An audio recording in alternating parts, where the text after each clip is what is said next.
Heading डालेंगे magnetism.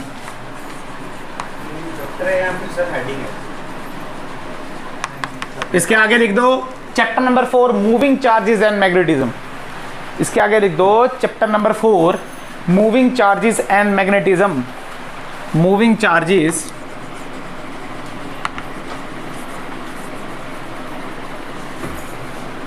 And magnetism.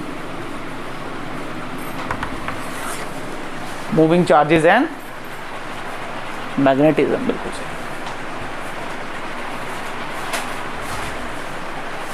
अभी तक हम पढ़ रहे थे करंट इलेक्ट्रिसिटी। क्या पढ़ रहे थे? Current electricity. यही पढ़ रहे थे ना, कैपेसिटर, करंट, इलेक्ट्रिसिटी, ये सब पढ़ा था ना। हमने क्या किया, यहाँ पे कोई कंडक्टर था, इसको क्या किसी बैटरी से कनेक्ट किया था ऐसे, और इनको हम बोलते थे कनेक्टिंग वायर्स। क्या बोलते थे? कनेक्टिंग वायर्स, बिल्कुल सही बात है। करंट यहीं से फ्लो होता था इस कंडक्टर के। अब अगर हम बात करें तो ये जो कनेक्टिंग वायर्स थे या फिर ये जो पूरा सर्किट था, ये जो पूरा सर्किट था, बेटा मुझे एक बात बताओ, क्या ये चार्ज था या न्यूट्रल था? न्यूट्रल था। क्या था ये? न्यूट्रल। अरे कहने का मतलब है इस पे चार्ज फ्लो कर रहे हैं, पर चार्ज तो वही फ्लो कर रहे हैं ना जो इसमें है, तो नेट चार्ज कितना हुआ? 0। अरे चार्ज तो वो फ्लो कर रहे हैं जो फ्री है, जो फ्री है, मतलब टोटल चार्ज कितना था? 0। टोटल चार्ज कितना था? 0। आज हम स्टार्ट करने वाले हैं मैग्नेटिज्म। क्या स्टार्ट करने वाले हैं? मैग्नेटिज्म। मैग्नेटिज्म मतलब कुछ कुछ मैग्नेटिक फील्ड। अरे पता चल रहा है ना, इससे ही पता चल रहा है, देखते देखते मैग्नेटिक फील्ड, मैग्नेट, ये सब हमने पढ़ना है इसमें, ठीक है। अच्छा बात करते हैं, हमने क्या किया, एक वायर ली। क्या ली? ये कनेक्टिंग वायर ली, मान लो ये कनेक्टिंग वायर ली। क्या इतनी बात क्लियर? पक्का? ठीक। और इसमें मान लो करंट दौड़ रही है। क्या दौड़ रही है इसमें? करंट दौड़ रही है नीचे की डायरेक्शन में। क्या क्लियर बात? हमने क्या किया, हमने इसके पास ना एक चार्ज ले आए। क्या ले आए? चार्ज ले आए, क्यू चार्ज। कैसा चार्ज? Q charge. अभी फिलहाल ये रेस्ट में है। कैसा है ये? रेस्ट में है, मजे में है, कोई बात नहीं है। हम देखा क्यू चार्ज रेस्ट में था। अब बेटा ये वायर कैसी है? न्यूट्रल। अभी हमने पढ़ी ये वायर कैसी है? तो इस पे कोई भी फोर्स नहीं लगाएगी, तो कोई भी फोर्स नहीं लगाएगी इसमें, आराम से ये खड़ा है यहाँ पे, रेस्ट में रहा। क्या इतनी बात क्लियर? पक्का? मान लो कोई बच्चा आया, उसने इसको धक्का मार दिया, चार्ज को क्या कर दिया? धक्का। मान लो उसने इसको धक्का मार दिया आगे की साइड v वेलोसिटी से, तो हमने देखा जैसे इसको धक्का लगा ना आगे, बेटा ये डिफ्लेक्ट हो गया। ये क्या हो गया? अपने पास से डिफ्लेक्ट हो गया। कहने का मतलब है जब तक ये रेस्ट पे है चार्ज, जब तक ये चार्ज रेस्ट पे है, अरे बोलो ऐसे नहीं पढ़ा पाऊंगा मैं, जब तक ये इंटरेस्ट लो, नहीं तो मेरा इंटरेस्ट भी खत्म हो जाएगा। जब तक ये चार्ज, पहला ही है ना आज मैग्नेटिज्म का है, जब तक ये बेटा जो हमने इलेक्ट्रोस्टैटिक्स में पढ़ा है ना, सेम सेम यह दिखेगा आपको। थोड़ा सा जहां इलेक्ट्रिक फील्ड है वहां मैग्नेटिक फील्ड आ जाएगी। इस साइड आ जा बेटा, इस साइड आ जाओ, उधर बैठ जा सामने। बेटा सामने बैठ जा, वो वाली लाइट पड़ रही होगी मुझे पता। उस साइड आ जाओ जिसको नहीं दिख रहा है। जब तक ये रेस्ट पे था कोई भी फोर्स इस पे नहीं लगी, पर जैसे ही ये मोशन में आया, जैसे इसके पास वेलोसिटी आई, इसके ऊपर एक फोर्स लग गई। क्या लगी? एक फोर्स। हमने बोला यार ये इलेक्ट्रिक फील्ड तो नहीं हो सकती, ये इलेक्ट्रिक फील्ड नहीं हो सकती, क्योंकि बेटा यार इलेक्ट्रिक फील्ड तो रेस्ट चार्ज पे भी लगती है, इलेक्ट्रिक फील्ड तो रेस्ट चार्ज पे लगती है, पर ये रेस्ट चार्ज पे नहीं लगी। इसका मतलब ये जो करंट कैरिंग वायर है ये एक फील्ड जनरेट कर रहा है। क्या कर रहा है? एक फील्ड जनरेट कर रहा है, जिस फील्ड की वजह से अगर चार्ज मोशन में आया तो उस पर फोर्स लग रही है। उस पर क्या लग रही है? फोर्स। इस फील्ड को हमने बोला मैग्नेटिक फील्ड। क्या बोला हमने? Magnetic field. क्या इतनी बात क्लियर है? बहुत सारे एक्सपेरिमेंट हुए, आपने ओस्टर्ड का एक्सपेरिमेंट पढ़ा होगा 10th में। हुआ क्या? यहाँ पे पता कैसे चला है मैग्नेटिक फील्ड? बेटा यहाँ पे कंपास रख दी गई। क्या रख दी? यहाँ पे कंपास रख दी उसकी नीडल के साथ। हमने देखा ये कंपास भी वैसे डिफ्लेक्ट कर रही है, ये कंपास वैसे डिफ्लेक्ट कर रही है जैसे इसको मैग्नेट के पास रखे हैं डिफ्लेक्ट करती है। और मैग्नेट से क्या निकलती है? Magnetic field lines. इससे क्या निकल रही होंगी? ये डिफ्लेक्ट कर रही है, मैग्नेटिक फील्ड लाइंस। तो हमको पता चला ये जो फील्ड है इसको हमने बोला मैग्नेटिक फील्ड। क्या बोला हमने इसको? Magnetic field. अरे क्या तुम्हें समझ आया? नहीं, तुमने खुद लिखना है 5-6 लाइनों में। आया नहीं आया? समझ आया? मैग्नेटिक फील्ड समझ आई? हमने देखा, हमने एक न्यूट्रल वायर लाई। क्या लाई? अच्छा इसको इंग्लिश में लिखना है, सुनते जाना। हमने एक न्यूट्रल वायर लाई, उसके पास हमने एक चार्ज रखा। क्या रखा? चार्ज रखा। जब तक ये चार्ज रेस्ट पे था तो कोई भी फोर्स नहीं लगी इसके ऊपर, ये चार्ज रेस्ट पे ही रहा। इसका मतलब यहाँ पे कोई भी इलेक्ट्रिक फील्ड नहीं है।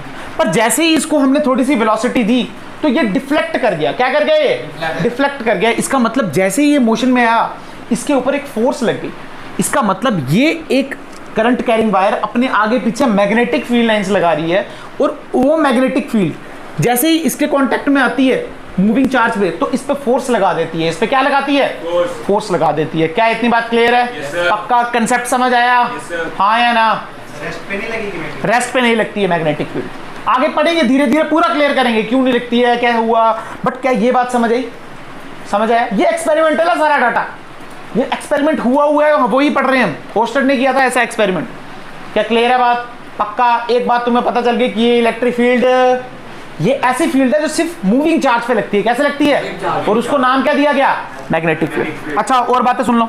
मैग्नेटिक फील्ड को हम बी से रिप्रेजेंट करते हैं। किससे रिप्रेजेंट करते हैं? इलेक्ट्रिक फील्ड को किससे करते थे? ई से। बेटा ये भी एक वेक्टर क्वांटिटी है। कैसी क्वांटिटी है? यानी बी वेक्टर, यानी अगर एसआई यूनिट की बात करें तो एसआई यूनिट होता है इसका टेस्ला। क्या होता है? टेस्ला। और एक और होता है उसको हम बोलते हैं वीबर पर मीटर स्क्वायर। क्या बोलते हैं? क्या आया नहीं आया? अच्छा वीबर, बेटा अगर ध्यान रहो तो हमने इलेक्ट्रिक फ्लक्स पढ़ा था। क्या पढ़ा था? Electric flux. यहाँ पे आएगा मैग्नेटिक फ्लक्स। क्या आएगा? Magnetic flux. उसमें इलेक्ट्रिक फ्लक्स का फॉर्मूला था ई डॉट डी ए। क्या फॉर्मूला था? इसमें होगा बी डॉट डी ए। क्या होगा? B dot D A. तो फ्लक्स का फॉर्मूला क्या हो गया? सॉरी बी, देखो फ्लक्स का फॉर्मूला बी डॉट डी है, तो बी का फॉर्मूला क्या? Flux upon area. तो फ्लक्स का हो गया वीबर, एरिया का होगा मीटर स्क्वायर। अरे आया नहीं आया? पक्का। अच्छा इसी टेस्ला को हम बोलते हैं गॉस। क्या बोलते हैं? गॉस। पर साथ में 10⁴ लगा देना। क्या इतनी बात क्लियर? पक्का। यानी ये सीजीएस यूनिट है और ये एसआई यूनिट है। क्या क्लियर होगी बात? पक्का। ये एक वेक्टर क्वांटिटी है। कैसी क्वांटिटी है? वेक्टर।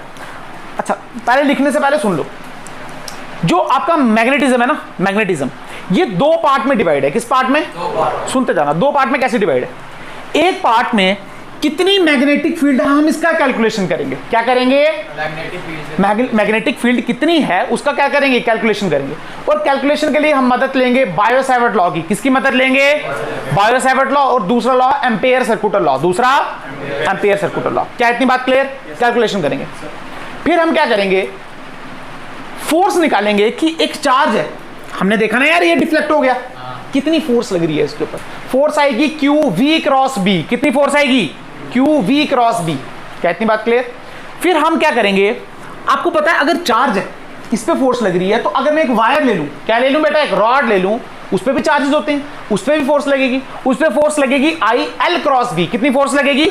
आई एल क्रॉस बी। क्या इतनी बात क्लियर? बेटा फोर्स आ गई तो टॉर्क भी आएगा। टॉर्क आएगा एम क्रॉस बी। टॉर्क क्या आएगा? M cross B. और लास्ट में पढ़ेंगे गैल्वेनोमीटर। क्या पढ़ेंगे? Moving coil galvanometer. और टेंजेंट वाला भी पढ़ाऊंगा मैं आपको। क्या इतनी बात क्लियर है? इसका मतलब आपने एक चीज देख ली, जो भी ये मैग्नेटिक फील्ड है ना, it's all about cross product. It's all about cross product. मतलब इसमें डॉट नहीं आएगा, डॉट याद रखना, क्रॉस प्रोडक्ट। क्या इतनी बात क्लियर? पक्का। क्रॉस प्रोडक्ट मतलब हमको डायरेक्शन आनी चाहिए, हमको डायरेक्शन निकालना आनी चाहिए। क्या क्लियर है बात?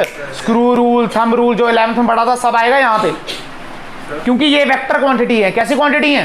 और वेक्टर की क्या होती है? डायरेक्शन। और डायरेक्शन निकालनी है हमको। क्या आया नहीं आया? भाई इसके बाद बोल देना, मैं मौका दूंगा सब। क्या क्लियर है बात? पक्का। अब बोल। क्या बोल रहे हो? वीबर बेटा फ्लक्स की यूनिट है। आगे पढ़ेंगे हम मैग्नेटिक फ्लक्स, उसको हम बोलते हैं फाई ई, इसको बोलेंगे फाई बी। अच्छा अगर आप करंट की डायरेक्शन उल्टी करोगे ना, हमने करंट की डायरेक्शन कहाँ नीचे को ली थी, तो डिफ्लेक्शन इस साइड गई। अगर करंट की डायरेक्शन ऊपर आती है, डिफ्लेक्शन अंदर को आ जाती। क्या क्लियर है बात? बाद में सीखेंगे, ठीक है। अच्छा इतना पता चल गया आपको, ठीक। अब हेडिंग डालेंगे। हमने बोला ना दो भाग में डिवाइड कर देंगे। एक कैलकुलेशन पढ़ेंगे हम, मैग्नेटिक फील्ड कैसे निकालते हैं बायो-सैवर्ट से और एम्पियर से। आज हम हेडिंग डालेंगे बायो-सैवर्ट लॉ। हेडिंग डालो मेरे साथ, BIOT बायो-सैवर्ट लॉ।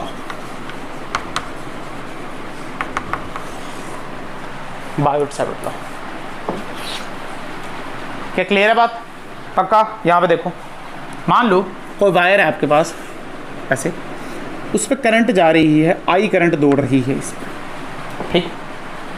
और यहाँ पे किसी एक्स पॉइंट पे या किसी पी पॉइंट पे मुझे बतानी है कितनी मैग्नेटिक फील्ड है। क्या बतानी है? कितनी मैग्नेटिक फील्ड, ठीक है। और बेटा यहाँ से बतानी है, तो मान लो इसको मैंने बोल दिया आर वेक्टर, जिसको पोजीशन वेक्टर। कैसा वेक्टर?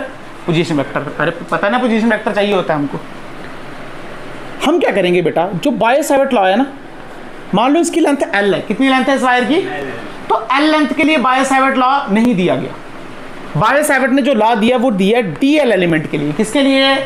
DL एलिमेंट के लिए। पूरी वायर के लिए हम निकाल देते हैं उसको इंटीग्रेट करके। अच्छा अब लॉ है, मेरे से बहस मत करना, थ्योरम नहीं है, इसको प्रूफ नहीं है, लॉ है। अगर पढ़ना है तो उसकी बातें माननी पड़ेंगी बायो-सैवर्ट की जो उसने बताई है। ठीक है, पक्का? ठीक। ये DL और ये R, ये DL और ये कंडीशन क्या सुनते थे ना, कंडीशन है अगर इस DL एलिमेंट की वजह से आपको P पॉइंट पे मैग्नेटिक फील्ड बतानी है तो I एंड DL की डायरेक्शन कैसी होनी चाहिए? सेम डायरेक्शन होनी चाहिए। कैसी होनी चाहिए?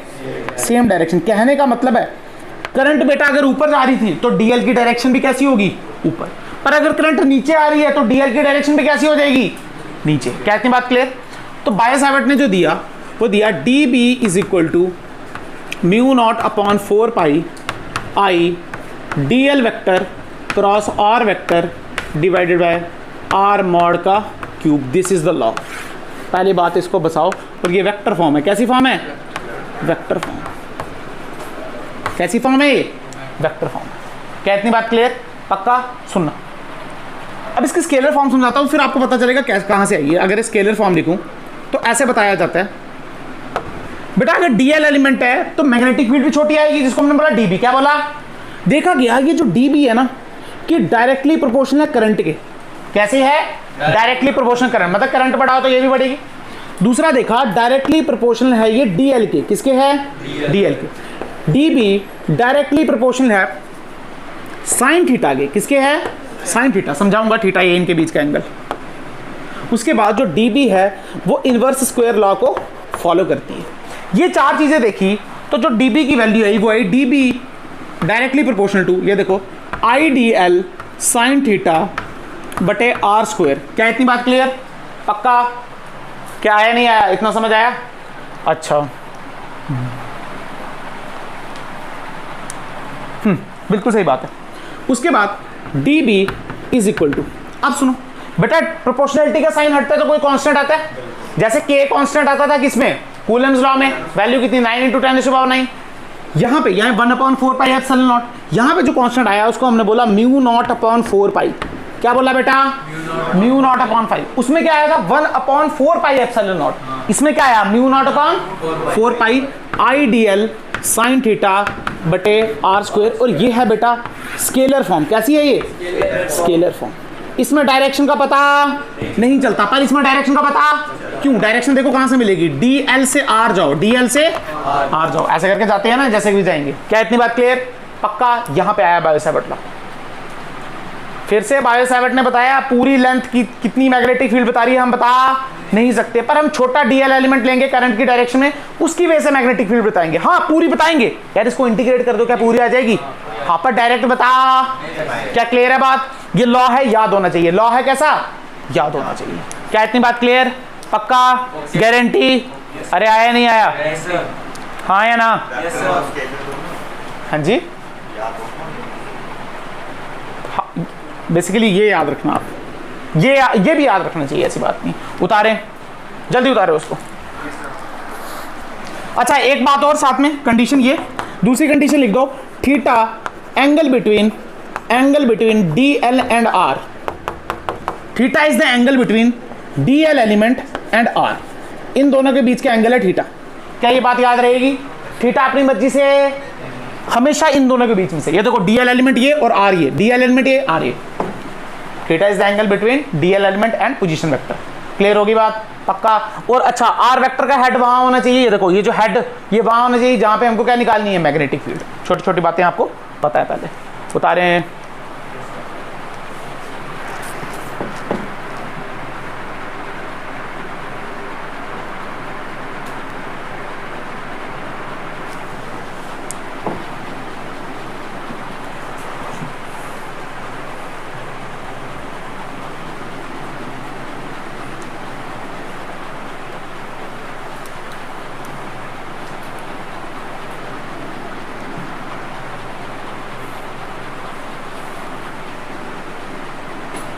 आ गया नहीं आया? यहाँ पे देख लो, किसी को कंफ्यूजन है तो यार ये देख लो ना, DB is equal to mu not upon 4 pi I. बेटा ए क्रॉस बी का फॉर्मूला क्या होता है, ए बी साइन थीटा, तो लिखेंगे ए बी लिखा साइन थीटा बटे आर का क्यूब। बेटा ये और ये कटा तो यहाँ पे क्या स्क्वायर रह गया, ये देखो यही तो बनी ये वैल्यू। अरे समझ आया नहीं आया, यही तो वैल्यू बनी आइडियल साइन थीटा बटे आर स्क्वायर।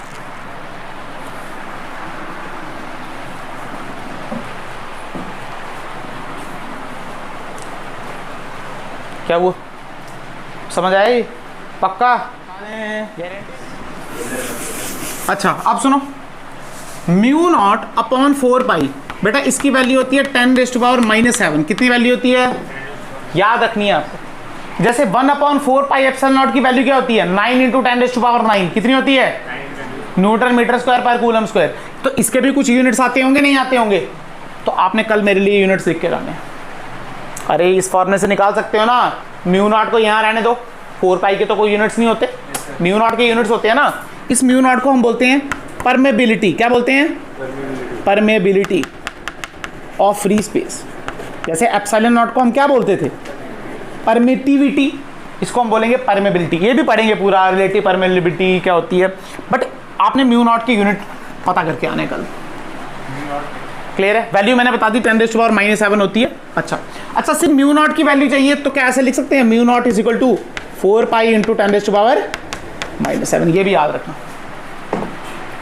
क्लियर होगी बात? पक्का स्टैंडर्ड वैल्यू है, याद रहनी चाहिए। बाकी मिटा दें।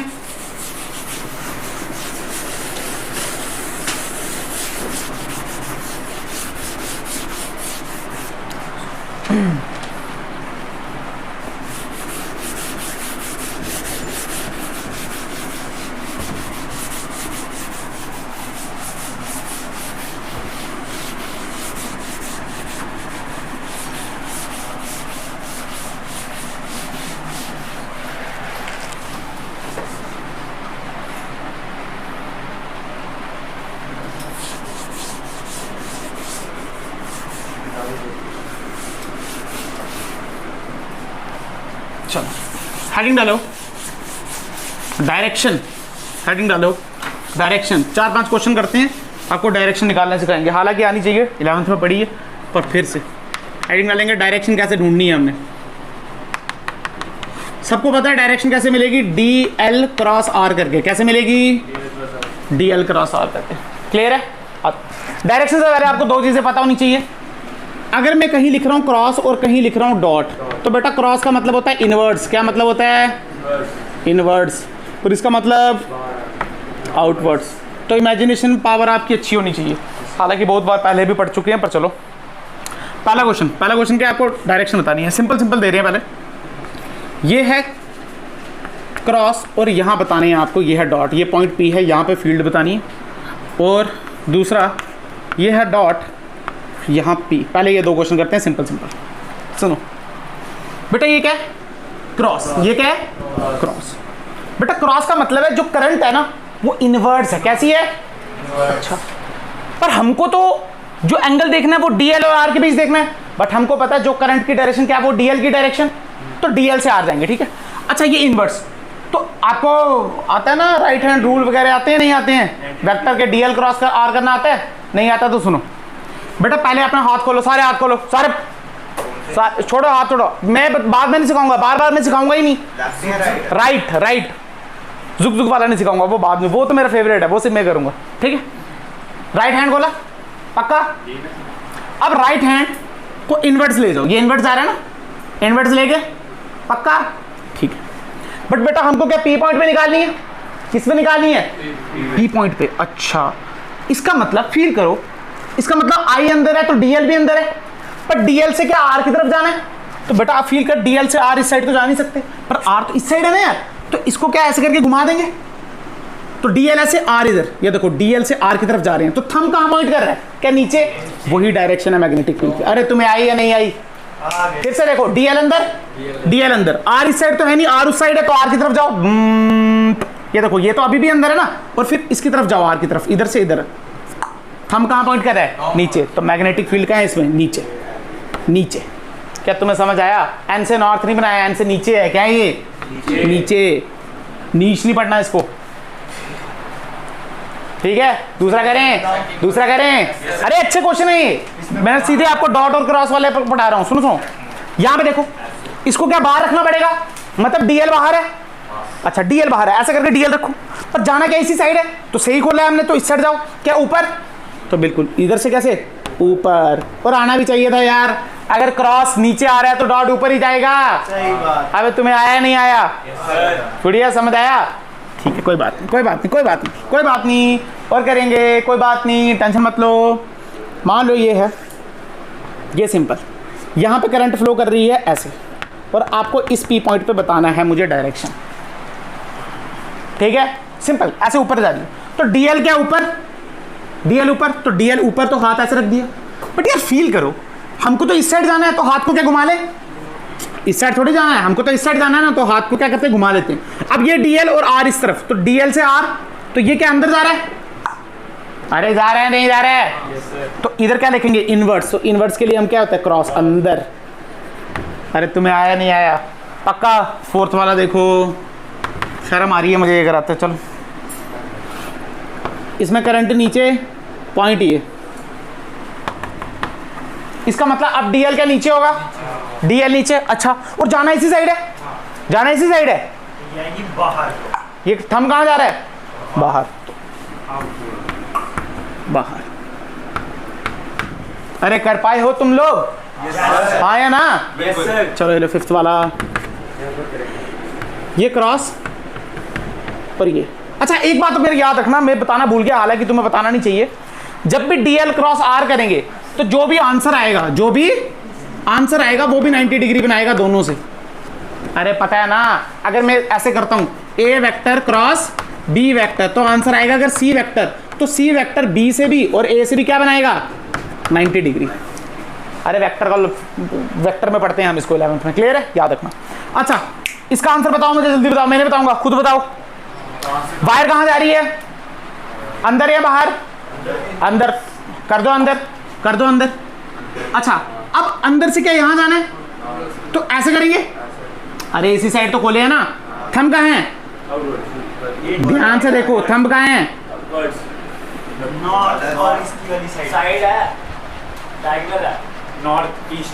क्या ये आया, पक्का, और क्वेश्चन कराने की जरूरत है, हो गया, और क्वेश्चन कराने की जरूरत है, हो गया, पक्का। ये लो 6 मार्क और, ये डॉट, बेटा इसको नहीं पता चला ना, पूछ लो।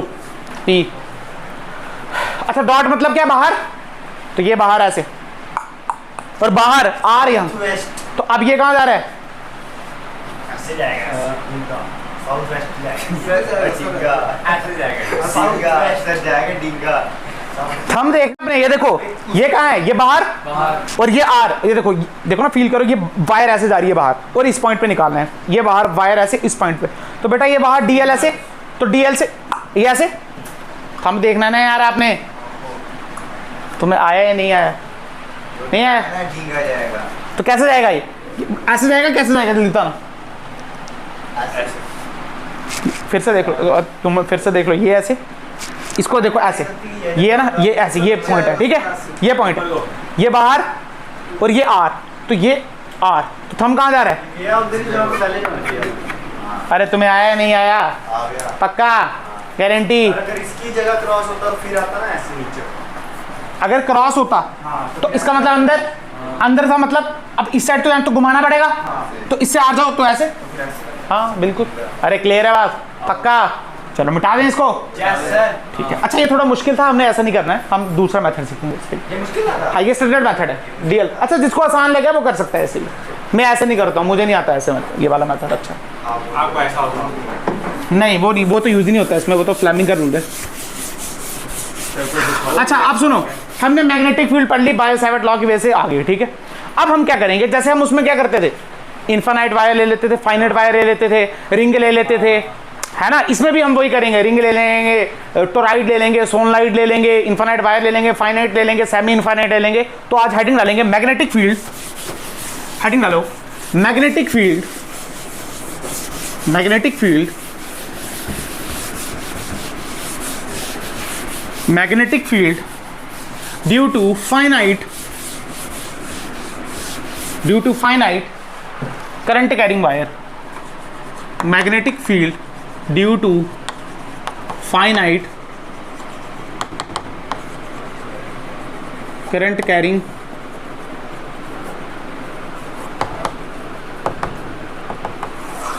वायर। क्या क्लियर है? सेम डेरिवेशन हमने पहले भी की है, जब मैं इलेक्ट्रिक फील्ड में करा रहा था मैंने बताया भी था मैग्नेटिक फील्ड में डिटो आएगी सेम। चलो आ जाओ देखते हैं।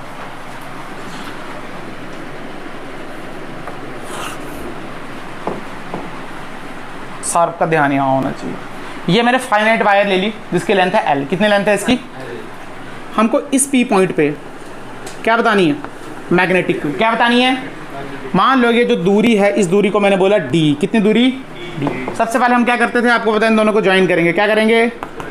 ये एंगल θ1 और ये एंगल θ2। क्या कुछ याद आ रहा है? अच्छा अब क्या करेंगे?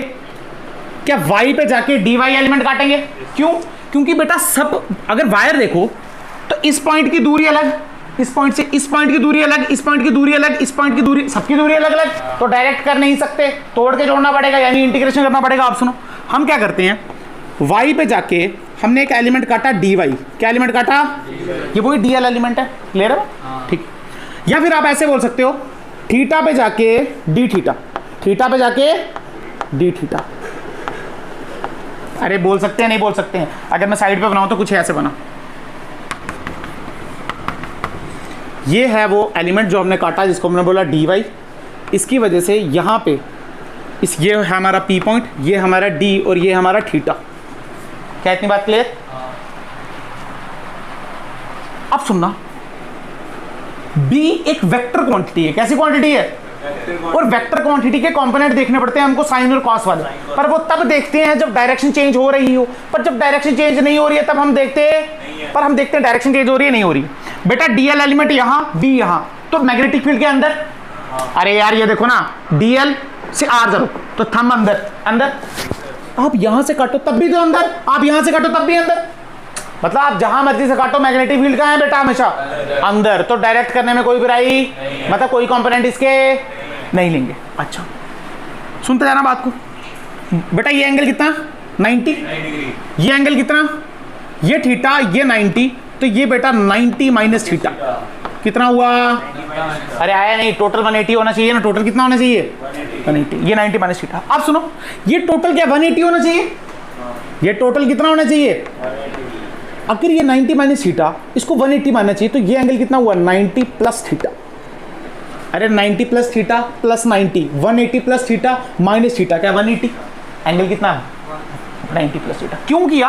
क्योंकि बेटा हम एंगल कौन सा देखते हैं? डी और आर के बीच में। आर तो ये है ना यार इस बार, अरे आर तो ये है ना, तो हमें एंगल डी वाई और आर के बीच देखना है, इन दोनों के बीच नहीं देखना। हमने एंगल ये वाला देखना है ना, ये वाला डी एल और आर। ये देख, ये है अपना डी वाई और ये है अपना आर, इनके बीच एंगल ये वाला देखना है। ठीक है? अच्छा आप सुनते जाना बेटा, ये आर ये डी, तो आर की वैल्यू में क्या लिख सकता हूं? ध्यान से देखना, क्या आर की वैल्यू में लिख सकता हूं डी सेक थीटा। अरे कॉस क्या होता है? बी बाई एच, तो सेक क्या हो गया? क्या एच बाई बी, तो एच बाई बी। अरे तुम्हें आ रहा है नहीं यार? Sec theta is equal to H by B. H क्या है बेटा? आर, बी क्या है बेटा? डी, तो आर की वैल्यू क्या आ गई? D sec theta. क्या आ गई? D sec theta. क्या इतनी बात क्लियर? अब ये जो P पॉइंट पे, इस B पॉइंट पे जो भी अगर मैग्नेटिक फील्ड होगी उसकी वैल्यू होगी D B is equal to mu not upon 4 pi, pi 7 ने दिया आई का आई, डी एल। बेटा डी एल की जगह दिया डी वाई। अच्छा मैं वो वाली ले रहा हूँ scalar form, I D L sine theta. Sine theta की जगह लिखेंगे साइन थीटा कौन सा इस बार? 90 plus theta divided by R square, और आर की वैल्यू क्या है? D square sec square theta. क्या इतनी बात समझ आई सबको? पक्का? अच्छा अब सुनो बेटा, हमको डी वाई को चेंज करना है, तो मुझे एक बात बताओ, ये ट्राइंगल देखो दोबारा से, अगर मैं लिखूं tan थीटा, बेटा tan theta is b by B. क्या फॉर्मूला है? परपेंडिकुलर बटे, ये परपेंडिकुलर बेटा ये y है, तो ये आ जाएगा y बटे d, दिस बाई दिस। क्या इतनी बात क्लियर? तो यहाँ से y की वैल्यू क्या आ गई? d tan theta. क्या वैल्यू आ गई? हमको y चाहिए dy चाहिए, हमको y चाहिए dy चाहिए, तो डिफरेंशिएट कर दो। dy is equal to d का d रहा, tan थीटा की डिफरेंशिएशन क्या होती है? Sec square theta. क्या होती है? सेक स्क्वायर थीटा, और साथ में आ जाएगा d थीटा। साथ में क्या आ जाएगा बेटा? इसकी वैल्यू हम यहाँ पुट कर देंगे, तो ये आया db is equal to mu not by 4 pi I, D Y की वैल्यू देखो, D sec square theta dot D theta. क्या इतनी बात क्लियर बेटा? साइन 90 प्लस थीटा, क्या कॉस थीटा, तो सीधे लिख दिया कॉस थीटा डिवाइडेड बाय ये आया D square sec square theta से सेक स्क्वायर थीटा, डी से एक डी, ये बचा d B is equal to mu naught I बटे 4 pi cos theta dot D theta. क्या इतनी बात क्लियर? पक्का? बाकी सब कट गया यार, एक डी बचा यहाँ पे, क्या बचा? अरे क्लियर है, यही बचा। अच्छा बी चाहिए हमको, छोटी मैग्नेटिक फील्ड चाहिए पूरी चाहिए, तो क्या इंटीग्रेट कर दें? कहां से कहां तक आपको पता है? यहां से चले तो क्या माइनस थीटा 2 से लेके प्लस थीटा 1, अरे याद आ रहा है किसी को? यहां से चलेंगे ना इस बेस से, बेटा देखो नीचे जाएंगे तो माइनस, मतलब माइनस थीटा 2, ये वाली पूरी वायर कंप्लीट हो जाएगी। और कहां तक जाना है? क्या प्लस थीटा 1, तो ये वाली वायर कंप्लीट हो जाएगी। तो मतलब कहां से माइनस थीटा 2 से लेके प्लस थीटा 1। यहां पे आ गया b is equal to mu naught I बटे 4 पाई इंटू डी। अब बेटा कॉस थीटा की इंटीग्रेशन, क्या साइन थीटा? अब साइन थीटा सुनना, मैं कर रहा नहीं हूं, साइन थीटा, अब अपर लिमिट माइनस, तो अपर लिमिट थीटा 1 और माइनस क्या प्लस, तो यहां पे क्या बचा? Sine theta 1 plus sine theta 2, this is the answer. अबे क्या तुम्हें समझ आया? अगर तुम्हें याद हो तो हम इलेक्ट्रिक फील्ड के लिए जो करते थे ना, उसके लिए हमारे पास 2 आंसर निकलते थे। क्या किसी को याद है? E perpendicular and E parallel, के लैम्डा बटे D sine theta 1 plus sine theta 2, और एक वैल्यू थी के लैम्डा बटे D cos theta 2 minus cos theta 1। क्या आया नहीं आया? पक्का? इसमें वैल्यू क्या है? Mu naught upon 4 pi I by D sine theta 1 plus sine theta 2। क्या क्लियर हुई बात? पक्का? अभी देखते हैं थीटा 1 थीटा 2 को कैसे मेजर करना है, आपको पता है बेसिकली, फिर बताऊंगा मैं आपको। पर क्या तुम्हें समझ आया ये? पक्का? गारंटी? क्या कुछ वैसे ही लग रहा है? 100% वैसे ही है, बस फर्क क्या है? उसमें 2 कंपोनेंट थे, इसमें कितना है? 1 कंपोनेंट है, क्योंकि सबकी डायरेक्शन कैसी है? सेम। वेरी गुड, उतारें। अच्छा सुनते जाना, इस बात का जवाब आपने देना है मेरे को। पहला कंडीशन, दूसरी कंडीशन हमने पहले भी पढ़ी हुई है। ये जो डी लिया था ना हमने, ये डी परपेंडिकुलर डिस्टेंस है। क्या है ये? परपेंडिकुलर डिस्टेंस है फ्रॉम वायर। क्या याद रहेगी ये बात? हमेशा 90 डिग्री। सेकंड जो थीटा 1 एंड थीटा 2 को जो मेजर करना है वो ऑपोजिट डायरेक्शन में करना है। कैसे करना है? Opposite direction. कंडीशन है बेटा, ऑपोजिट डायरेक्शन में करना है। कैसे करना है? ऑपोजिट डायरेक्शन में। आजा समझाता हूं, यहां पे देख लो, मान लो ये सेम एग्जांपल मैंने पहले भी ली थी, आज भी ले रहा हूं। ये एंगल 30 डिग्री है और ये एंगल भी 30 डिग्री है, और ये दिया आपको ए। क्या दिया आपको? ए। ठीक। अब सुनना, अगर मैं बात करूं थीटा 1 की, थीटा 2 की और डी की, तो कैसे लिखेंगे? सुनना, मैंने आपको बोला जो डी है वो परपेंडिकुलर डिस्टेंस है वायर से। कैसा डिस्टेंस है वो? क्या ये परपेंडिकुलर है कोई? नहीं। तो हम क्या करेंगे? इसको एक्सटेंड करेंगे। क्या करेंगे? एक्सटेंड किया, इसको एक्सटेंड किया बेटा, ये है परपेंडिकुलर डिस्टेंस। क्या इतनी बात क्लियर? इसका मतलब अगर ये ए, ये थीटा, तो ये क्या? ए कॉस थीटा, यानी ए कॉस 30, और कॉस 30 इज √3/2, मतलब डी की वैल्यू है √3a/2। क्या तुम्हें आया नहीं आया? पक्का? समझ आई बात? अच्छा, और थीटा 1, अच्छा मैं यहाँ पे लिखता हूँ, जो डी की वैल्यू आई वो आई a√3/2। थीटा 1 बेटा आपको पता है थीटा 1 यहाँ से मेजर करते हैं ऊपर की तरफ, ये 30 और ये 30, कितना? 60।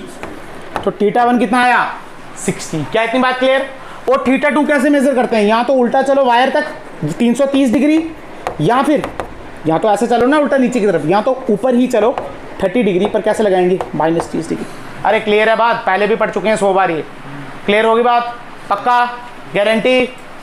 समझ आया नहीं आया? ठीक है। हेडिंग डालें, magnetic field due to infinite, हाँ ये उतार लो बेटा, मैग्नेटिक फील्ड ड्यू टू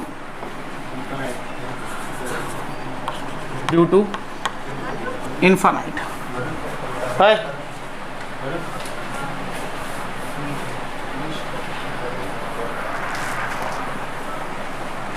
जल्दी उतारें।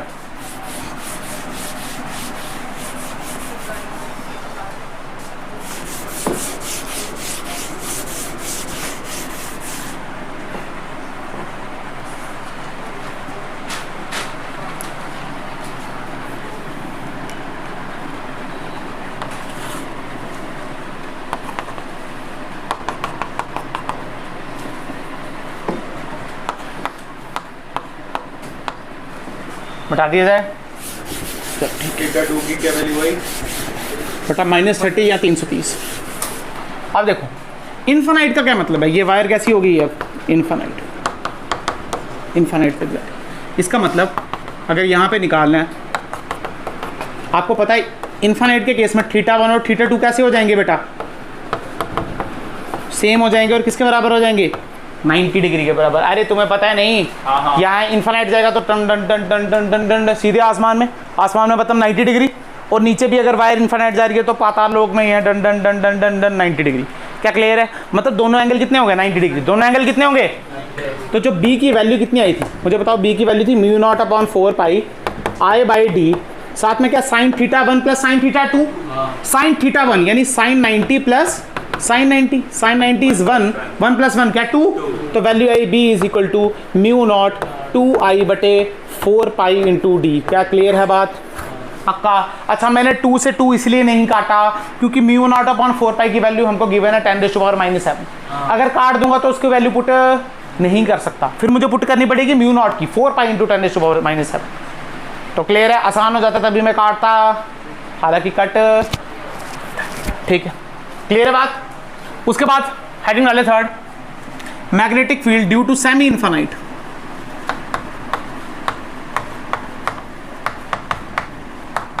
सेमी इन्फानाइट में क्या होगा बेटा, एक एंड होगा और दूसरा एंड कहाँ जा रहा है इन्फानाइट।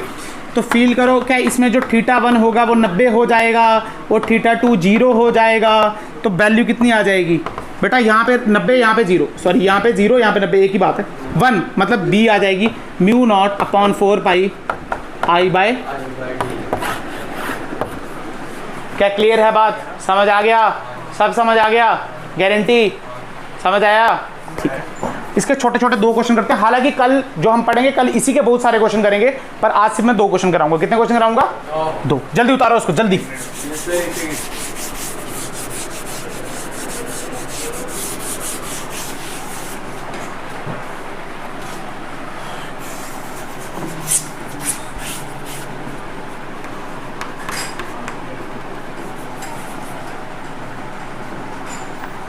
हमारे सिलेबस में वो भी नहीं है कन्वर्जन ऑफ गैल्वेनोमेट्रिक, पता नहीं, मैंने तो कराया।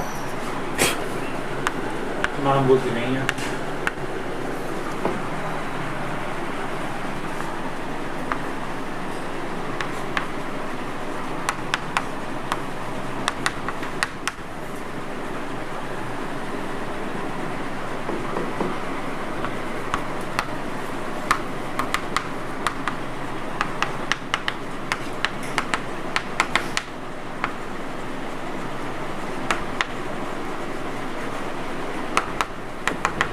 बता दूं साथ वाला बेटा, ये 2 करंट कैरिंग वायर्स हैं, इन्फानाइट है। कैसी है?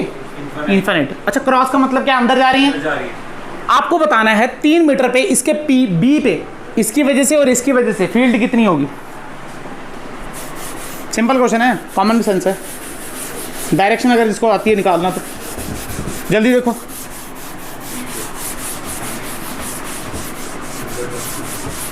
जल्दी बताओ। अरे अभी किया ना DL क्रॉस R किया ना, तो DL क्रॉस R करके देखो, दोनों वायर में करंट सेम है।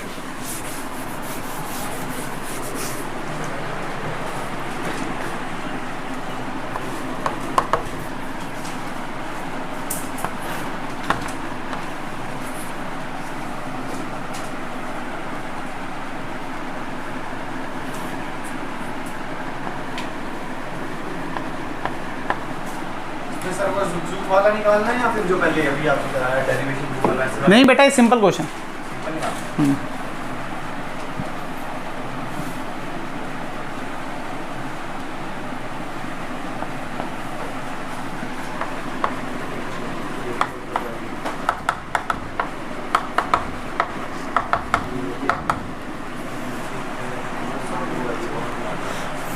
पहला क्या है, find B at P। Find magnetic field at P। A और B करंट कैरिंग वायर हैं, अच्छा इन्फानाइट।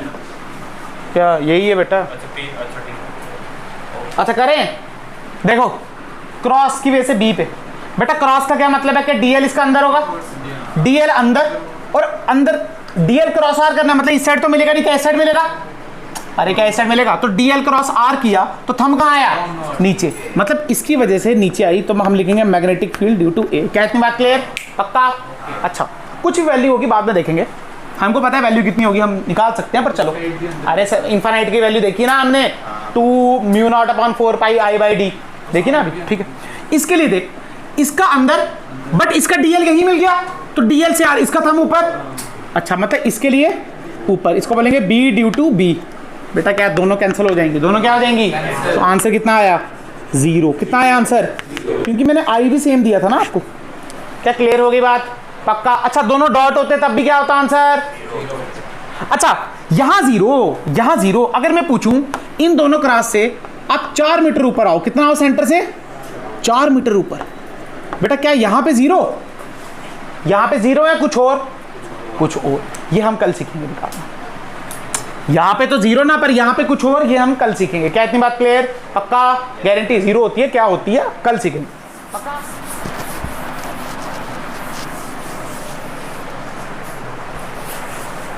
ठीक है, इसके बाद देखो क्वेश्चन नंबर दूसरा, क्वेश्चन नंबर दूसरा। तो ये वायर जा रही है एक साइड से इनफाइनाइट, और ये एंगल है इसका 60 डिग्री मान लो, और यहाँ पे ये पॉइंट है P और ये डिस्टेंस है D। यहाँ पे निकालना है आपको मैग्नेटिक फील्ड, आपको बतानी है P पे, ठीक है। किस पे बतानी है, P पे। हम क्या करेंगे सुनो, पहली बात ये P पॉइंट ना अपनी मर्जी से शिफ्ट करने लगते हैं, P पॉइंट कभी शिफ्ट नहीं कर सकते, याद रखना, शिफ्टिंग नहीं होनी चाहिए P पॉइंट की। हम क्या करेंगे, इमेजिनरीज को एक्सटेंड करेंगे, क्लियर। और अब परपेंडिकुलर गिराएंगे, तो क्या ये आया परपेंडिकुलर, क्लियर है ना, इमेजिनरी इसको एक्सटेंड किया, परपेंडिकुलर गिराया। अब फील करो ये 60 तो ये 90, और टोटल क्या 180 होना चाहिए, 60 150, तो ये एंगल हुआ 30। अगर ये 30 ये 90, तो ये कितना बचा, फिर से ये बचा 60। क्या इतनी बात क्लियर है। इसका मतलब ये D, तो ये आया D cos 60, इसका मतलब D की वैल्यू इस बार D cos 60, D/2, cos 60 is 1/2। अब बात करते हैं θ1 θ2 की। अगर बात करें θ1 और θ2 की, ध्यान से देखो, θ1 तो बेटा यहाँ से देखना, यहाँ से θ1 देखो, क्या इन्फिनिटी की तरफ जा रहा है, तो इन्फिनिटी आपको पता है 90, और θ2 उल्टा चलते हैं, या फिर उसी डायरेक्शन में चलो पर माइनस लगा दो, तो θ2 इसी डायरेक्शन में कितना चलो, 60 चलो, यहाँ से 330 चलो, तो हम सीधे लिख सकते हैं -60 और 330। अरे क्लियर हो गई बात, 330 नहीं 360 में से काटेंगे ना 300, पक्का, गारंटी। ये लो होमवर्क ले लो, होमवर्क क्या करना है ले लो, चलो इनफाइनाइट, ये एंगल ले लो 37 डिग्री, ये वैल्यू ले लो 2 मीटर, ये जगह है P पॉइंट जहाँ निकालना है, ठीक है। तो हम क्या करेंगे, एक्सटेंड करेंगे, फिर परपेंडिकुलर गिराएंगे, क्लियर। इसको आगे पीछे चेंज मत करना, क्लियर होगी बात, ठीक है।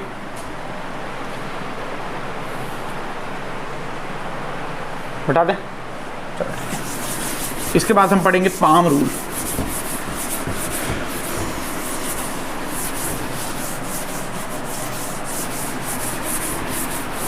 इसके बाद पढ़ेंगे पाम रूल।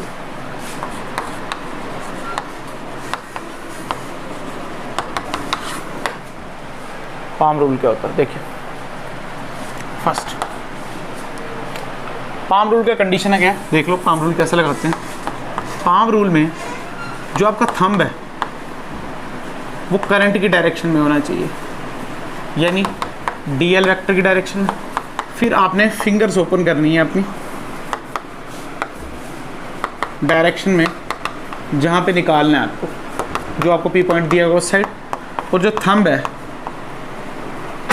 जो आपका